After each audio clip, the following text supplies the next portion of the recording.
Oh Seigneur, je veux que tu changes tout.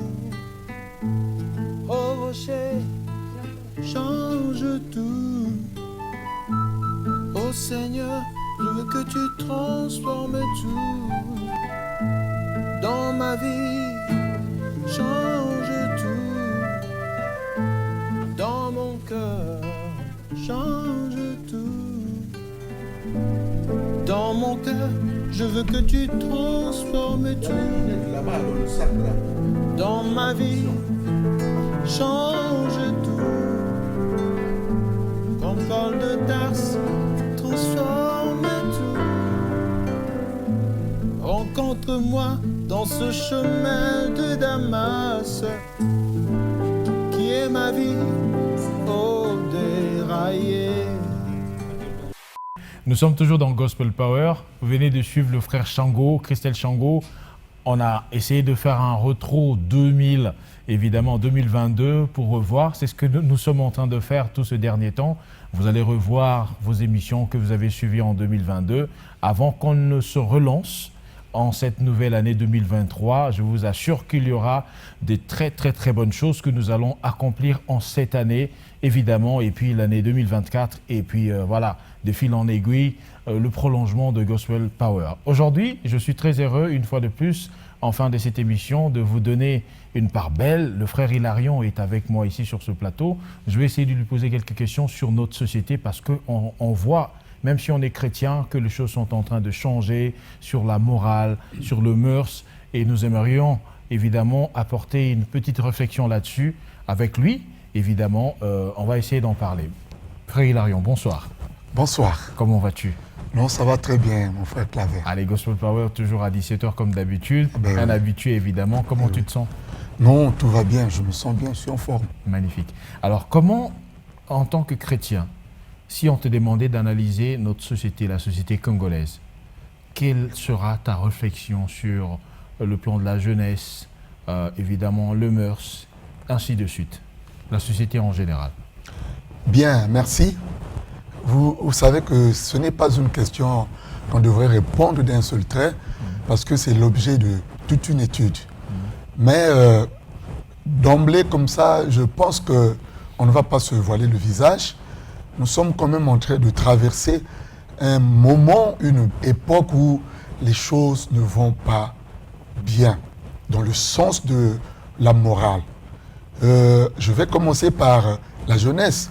Ce n'est pas pour les victimiser, mais je pense que de plus en plus, le côté moral de la jeunesse se dégrade. Vous voyez, aujourd'hui, c'est monnaie courante de voir les jeunes, ça et là, en train de mener un comportement pas digne.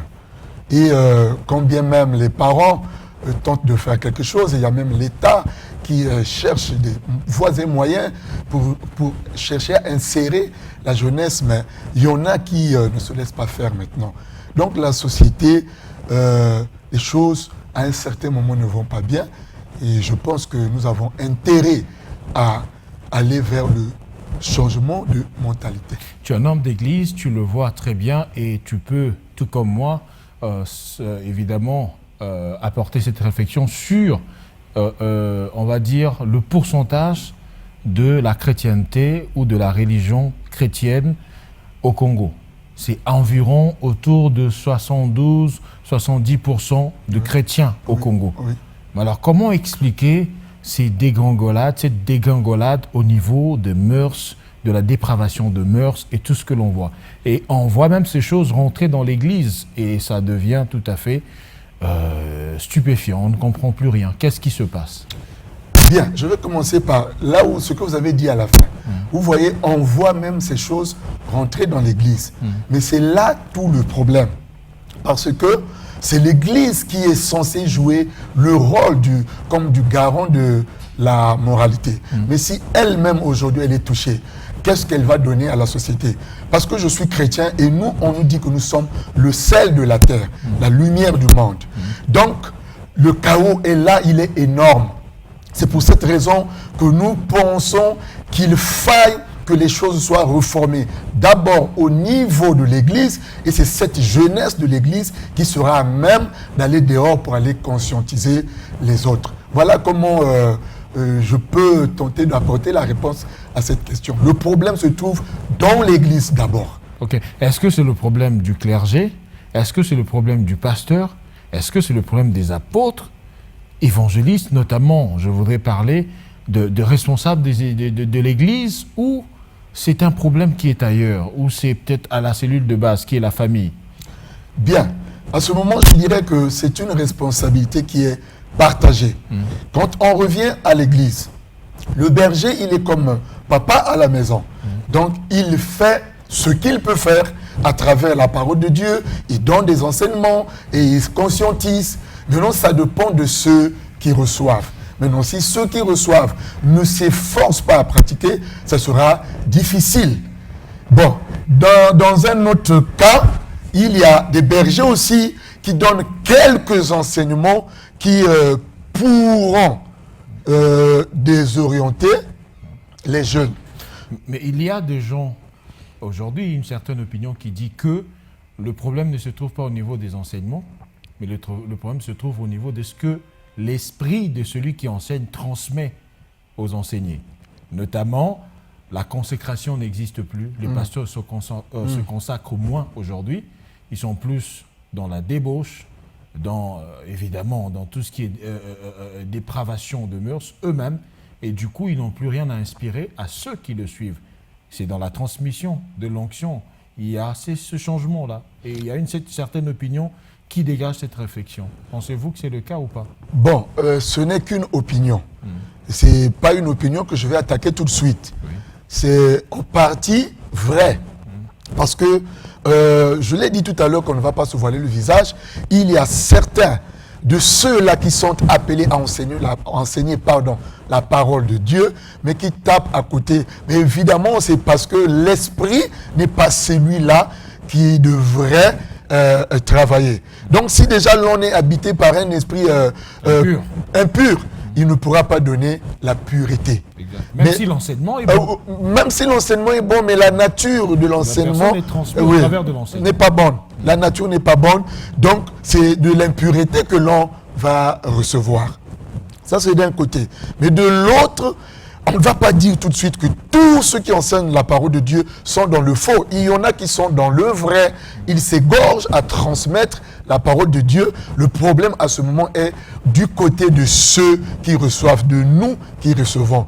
Parce que, vous savez, nous sommes libres. Même Dieu lui-même, quand il nous a créés, il ne nous a pas obligés. Il nous a demandé de choisir le bien pour vivre.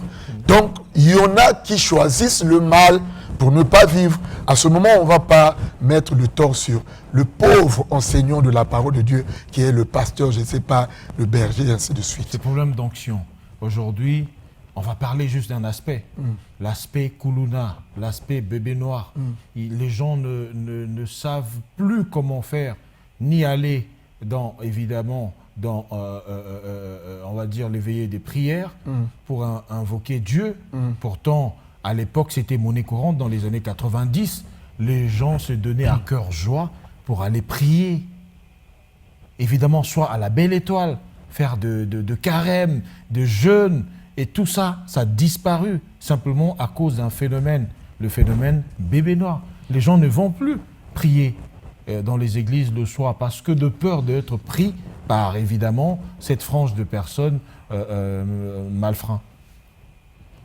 Et qu'est-ce que vous en pensez? Est-ce que réellement les hommes d'église prient pour que la main de Dieu soit sur la nation et que cette pureté puisse atteindre le cœur des hommes et que ces gens puissent être transformés dans leur subconscient, dans leur esprit, afin que leur nature physique puisse être influencée par le divin?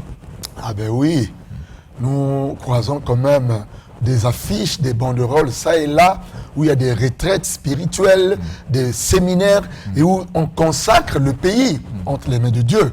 Vous voyez, donc les hommes de Dieu, comme nous l'avons dit, il y en a qui prient, il y en a qui se soucient. Pendant que nous sommes en train de parler, peut-être qu'il y a un qui est à genoux chez lui là-bas en train de prier pour le pays. Et donc, ils ne s'arrêtent pas à prier, ils font passer le message. Et donc, les gens écoutent. Maintenant, le reste, c'est à Dieu d'agir. Mais on ne doit pas rejeter toute la responsabilité tout de suite à Dieu. Parce que l'homme a une part de responsabilité dans la vie. Vous voyez, ce n'est pas parce que, on ne va pas dire que c'est parce que les gens ne prient pas qu'il y a des phénomènes de Kuluna, pardon, ça et là. Les gens prient, mais il y a un côté qui s'engage à ne pas prendre au sérieux les enseignements qu'ils reçoivent. Parce que, tenez-vous tranquille, aujourd'hui, chacun de nous a la possibilité d'écouter la parole de Dieu partout. Il ne s'agit pas seulement d'aller à l'église. Même dans le bus, il y a parfois des prédications qui passent. À côté, ainsi de suite, il y a des moyens dans les téléphones et des prédications. Donc, chacun de nous a cette possibilité de recevoir la parole de Dieu. Mais si celui-là qui reçoit ne fournit pas d'efforts, ça sera bien dommage qu'il n'y ait pas de changement. En tant qu'homme de Dieu, en tant que serviteur, que dirais-tu à ceux qui sont en train de nous suivre en ce moment à la télévision? C'est des enfants, des jeunes gens qui aujourd'hui sont peut-être tentés d'abonder dans le sens de Kuluna, bébé noir. Quel est le message que tu peux leur adresser? Bien, le message est très simple. L'on doit savoir que Dieu aime tout le monde. Donc Dieu, il n'est pas content de voir sa créature devenir Kuluna, par exemple. Non, ça ne vient pas de Dieu. Donc, celui qui est tenté de se lancer dans cette voie doit se ressaisir. Doit se ressaisir parce que Dieu a besoin de lui. La société a besoin de lui. Tout le monde a besoin de lui. Mais déjà, quand tu t'engages à aller dans le sens des Kuluna, tu te soustrais alors que tu n'es pas appelé à être en retrait. Je rappelle que ces gens tuent. Mais oui. À la machette. Oui, ils tuent à la machette, malheureusement, ce qui n'est pas bien. Mais moi, je reste optimiste qu'il y en a parmi eux qui finiront par se repentir. Il y en a qui vont tomber sur ce message, qui comprendront qu'ils ne sont pas appelés à être ce qu'ils sont maintenant. Des brigands. Oui, non, c'est pas réservé pour eux. Ils sont appelés à briller autrement, à être lumière de la terre et ciel, lumière du monde et sel de la terre. Donc, que l'on prenne conscience. Ça veut dire qu'il y a encore de l'espoir pour eux. Tout à fait. Ils peuvent encore se rattraper, se repentir. Tout à fait. Rien n'est perdu pour eux. Ce sont des créatures de Dieu. Dieu les aime encore. Ils ont juste à faire un petit... Penses-tu que quelqu'un qui vient de hacher quelqu'un par la machette, peut-il être pardonné par son entourage, déjà son environnement? Apparemment, ils sont éternellement condamnés dans cette voie du fait qu'ils se disent, peut-être que si je fais un recul, par ce recul, je serai rattrapé par la police, par évidemment bon nombre de personnes. On va peut-être me livrer. Aujourd'hui, on commence même à le brûler. Et donc, penses-tu qu'il y a encore de l'espoir? Oui. Le problème, c'est lequel? C'est que ceux qui sont dans cette voie pensent qu'ils sont abandonnés par Dieu. Ils pensent que Dieu n'existe pas. Et donc, ils se disent que tout est fini.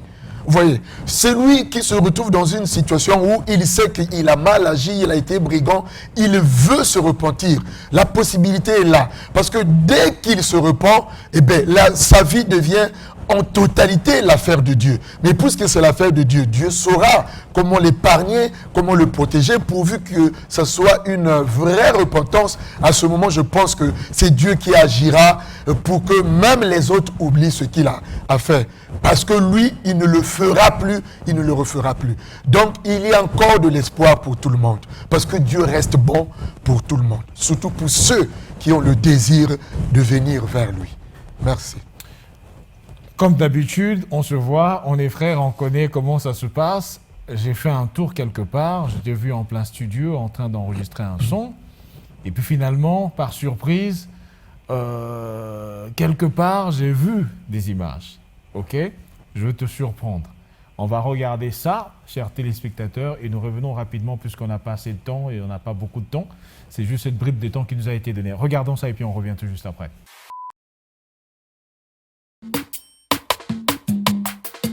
La jeunesse d'aujourd'hui, c'est l'avenir de demain. De quelle jeunesse s'agit-il? Il s'agit d'une jeunesse capable d'agir en toute responsabilité. Jeunesse africaine, voici venu le temps Alors, pourrait-on trouver une telle jeunesse? Je dirais oui. Il suffira juste que l'on fasse un pas vers la prise de conscience qui revêt un caractère obligatoire. Le changement de mentalité s'impose. Jeunes Congolais, jeunes Africains, ressaisis-toi. Ressaisis-toi.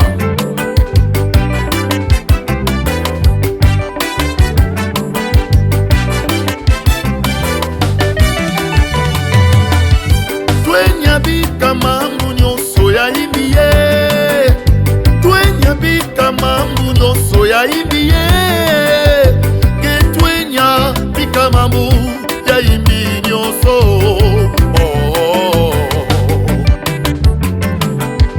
Twenyabika mambo nyonso ya imbiye. Twenyabika mambo nyonso ya imbiye.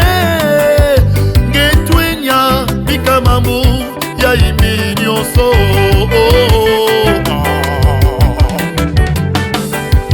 Bika muibi, bika butuza, bika kikulu nae. Bika mvanzi kuwa malongi ya tata na mama.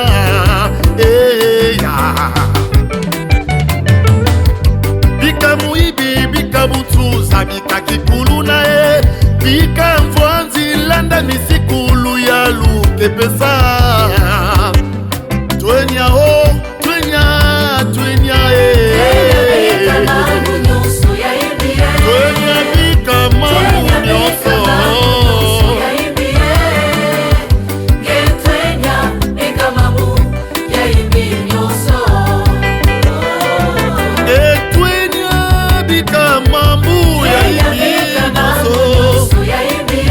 Bika yahu. Twenya bika mambu nyonso ya imbi. Twenya bika mambu ya imbi nyonso.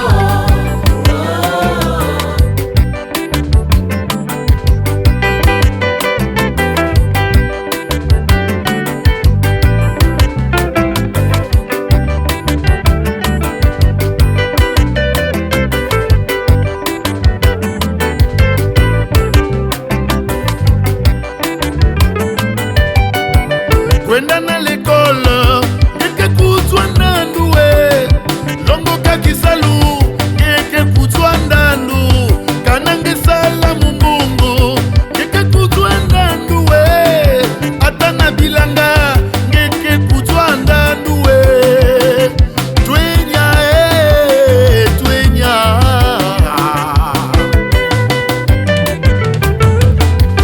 Oh, kwenda na l'école, ngeke kutwa ndanduwe. Longo kakisalu, ngeke kutwa ndandu. Kanange sala mumbungu, ngeke kutwa ndanduwe. Atana bilanga ngeke kutwa ndanduwe. Twenya, twenya, twenya. Oh yeah. Plop, plop, plop, plop, plop, plop. À vous, chers parents, n'osez pas vous lasser d'éduquer, de conscientiser, d'orienter les enfants qui constituent l'espoir de demain. Se lasser serait faillir aux responsabilités qui vous incombent. Soyez les auteurs de la réussite des enfants plutôt que de leur échec. Aimables autorités, outre la responsabilité des parents et la prise de conscience des jeunes, la jeunesse attend ardemment de vous un accompagnement à tous égards. Merci. Koua, koua, koua, malongi, soba, soba, soba, jadulu. Koua, koua, koua, malongi, soba, soba, soba, jadulu. Vous avez suivi, vous avez vu, je pense que c'est touchant c'est parfois, on va dire en quelque sorte effroyable de voir comment les gens abondent parce que les images parlent. Et moi, c'est le son qui m'a interpellé. D'où vient cette inspiration?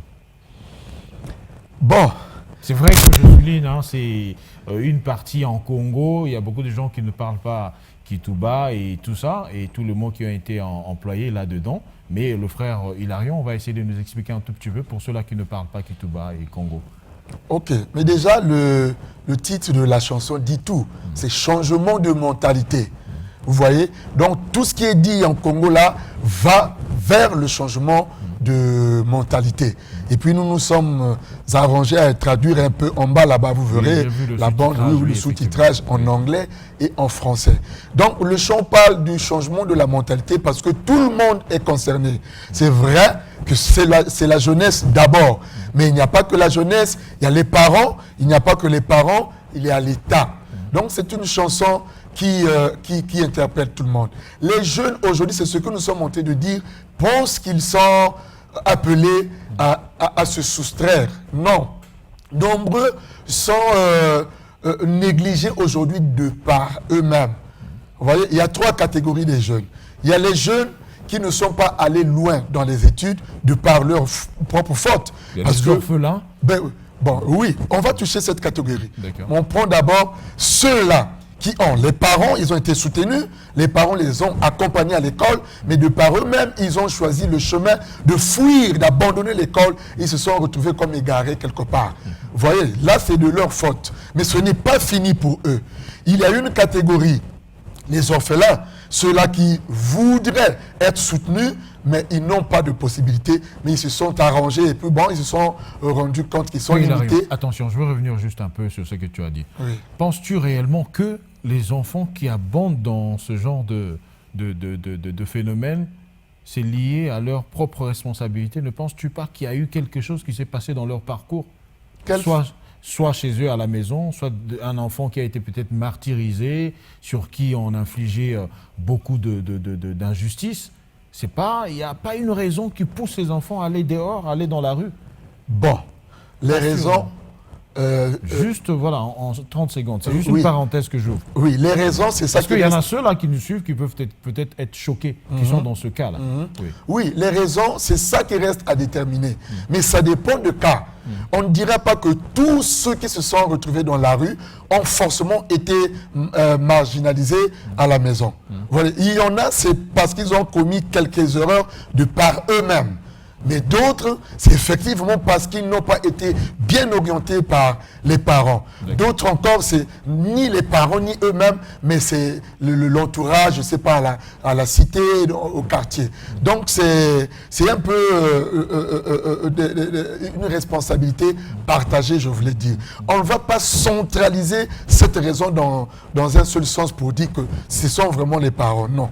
Il y en a qui sont aujourd'hui, c'est de par eux-mêmes. Il y a certains parents qui sont responsables. C'est d'ailleurs pour cette raison que nous les avons interpellés dans la chanson Changement de mentalité.